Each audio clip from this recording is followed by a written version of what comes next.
আচ্ছা, সেলিম খান ছোট করে একটু ঝাড়খণ্ড প্রসঙ্গে আসি যে আমরা দেখেছি আপনি নির্বাচনী প্রচারের কথা বলছিলেন যে স্থানীয় নির্বাচন আর লোকসভা নির্বাচন দুটোর আসলে মাত্রা কিছুটা ভিন্ন।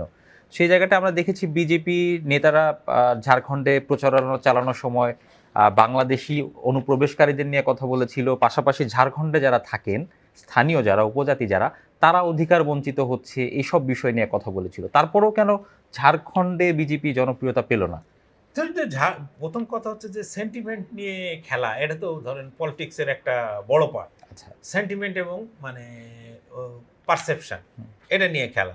ওইখানে বিজেপি তাদের একটা ধারণা ছিল যে বাংলাদেশি অনুপ্রবেশকারী অমুক তমুক, বিশেষত মুসলমানদের টার্গেট করে অনুপ্রবেশকারী নানা ধরনের হুম। সিল মেরে দিতে পারলে এইটা হয়তো ওইখানকার যে স্থানীয় স্থানীয়রা। বাসিন্দা, যে যে ঝাড়খণ্ডে তো আপনার আদিবাসী সংখ্যাই বেশি, ফলে তাদের মন জয় করা অনেক সহজ হবে।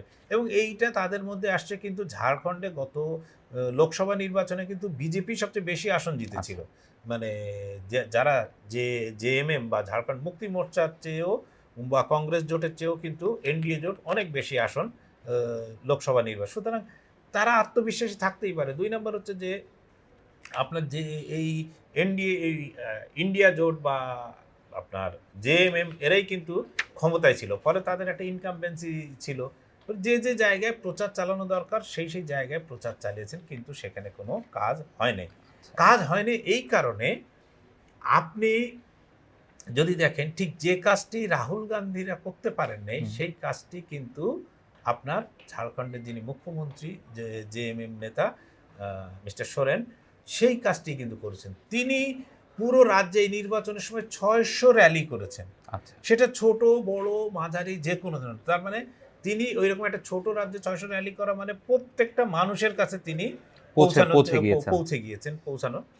এবং তার রেজাল্ট কিন্তু তিনি হাতে নাতে পেয়েছেন। দেখেন যে এই ৮১ টা আসনের মধ্যে এই বিজেপির দোর্দণ্ড প্রতাপের মধ্যে যে হুম। ৫৬ টা আসন জেতা তো কম কথা চারটাখানি না। কথা না। তারপরে হচ্ছে যে তিনি সাধারণ মানুষের জন্য অনেকগুলো কর্মসূচি নিয়েছেন, যেগুলো সরাসরি সাধারণ মানুষের কাছে বা নিম্ন আয়ের মানুষের কাছে পৌঁছায়। আচ্ছা। এই নিম্ন আয়ের মানুষের কাছে পৌঁছানো এই স্ট্র্যাটেজি কিন্তু ভারতে অনেক আগেই শুরু হয়েছে, যেটা শুরুটা বলা যায় যে অরবিন্দ কেজরিওয়াল করেছিলেন।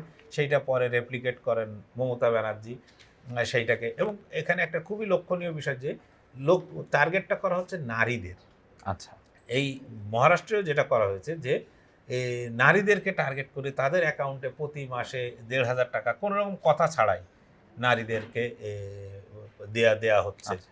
আচ্ছা, সেলিম খান, আ আ ছোট করে শেষে জানি আপনার কাছ থেকে যে আসলে বিজেপির জিতে যাওয়া কিংবা কংগ্রেসের জিতে যাওয়া যাই হোক, নরেন্দ্র মোদী কি আরো বেশি শক্তিশালী হচ্ছেন? এ বিষয়ে কারোর তো কোনো মানে সন্দেহ থাকা, অন্তত মহারাষ্ট্রের এই নির্বাচনের ফলাফল প্রকাশের পরে কোনো সন্দেহ থাকা উচিত না আচ্ছা। যে নরেন্দ্র মোদী আগের তুলনায় শক্তি। কেন আগের তুলনায় বলা হচ্ছে? হুম। কারণ যেটা আমরা আগে আলোচনায় বলেছিলাম যে ২৪শে জুন, ৪ জুন লোকসভা নির্বাচনের ফলাফল প্রকাশের পরে নরেন্দ্র মোদীর টিমের যে ফলাফল বা নরেন্দ্র মোদীর নেতৃত্বে বিজেপির যে ফলাফল, সেটা নরেন্দ্র মোদীর ইমেজ এবং তার ইয়েকে প্রচণ্ডভাবে ধাক্কা দিয়েছিল এবং সবাই ধরে নিয়েছিল নরেন্দ্র মোদীর আর দলকে জেতানোর ক্ষমতা নেই। আচ্ছা। এই জায়গায় একটু মানে হালকা করে বলে রাখা দরকার যে নরেন্দ্র মোদী এই হারের পরে কিন্তু বিজেপি বা আরএসএস এর পক্ষ থেকে নরেন্দ্র মোদীকে কিন্তু একটু হলেও মানে আটকে দেয়া হয়েছে। আচ্ছা। তিনি আর আগের মতো এককভাবে গিয়ে আমি সব এটা বলতে পারছেন না। তিনি হরিয়ানার মতো রাজ্যে মাত্র ৬টি জনসভা করতে পেরেছিলেন। মহারাষ্ট্রে তাকে ৯টি জনসভা করতে দেয়া হয়েছে। তার মানে আরএসএস প্রমাণ করতে চাচ্ছে বা বিজেপি নেতৃত্ব প্রমাণ করতে চাচ্ছে যে তারা নরেন্দ্র মোদী ছাড়াও তাদের এই সাফল্য সম্ভব। আচ্ছা। কিন্তু এই যে স্ট্র্যাটেজি বা কৌশল, যে কোন কৌশলে একটা রাজ্যের মানুষের মন জিততে গেলে কোন কৌশল অবলম্বন করতে হবে, সেই কৌশলে কিন্তু এখনো নরেন্দ্র মোদী এবং অমিত শাহ জুটি এরা আনপ্যারালাল।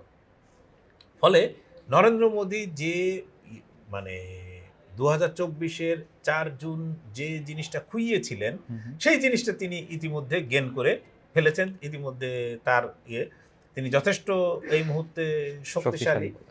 ইতিমধ্যে আন্তর্জাতিকভাবেও তার ধরেন গ্রহণযোগ্যতা, তিনি তার বন্ধু বলে দাবি করেন বা তার সঙ্গে খুব ভালো সম্পর্ক। ট্রাম্প আমেরিকায় ক্ষমতায় আসছেন এদিকে রাশিয়ার প্রেসিডেন্ট পুতিন আপনার ভারত সফরে আসতে চলেছেন। তারপরে চীনের সঙ্গে যে সীমান্ত সমস্যা ছিল সেটা তিনি চুক্তি করে মিটিয়ে ফেলেছেন। ফলে নরেন্দ্র মোদীর চেয়ে এই মুহূর্তে সুখী মানুষ কেউ আছে বলে অন্তত আমি মনে করি না। ধন্যবাদ সেলিম খান। নরেন্দ্র মোদীর এই শক্তিশালী হাত আরও কত শক্তিশালী থাকে সেটা অন্তত আমরা ফেব্রুয়ারির পরেও হয়তো বুঝতে পারবো, কারণ ফেব্রুয়ারিতে দিল্লির বিধানসভা নির্বাচন আছে। সে পর্যন্ত আমাদের সঙ্গে থাকুন, ইন্ডিপেন্ডেন্ট ডিজিটালে চোখ রাখুন। দেশ বিদেশের যে কোনো খবর জানতে ভিজিট করুন itbvd.com।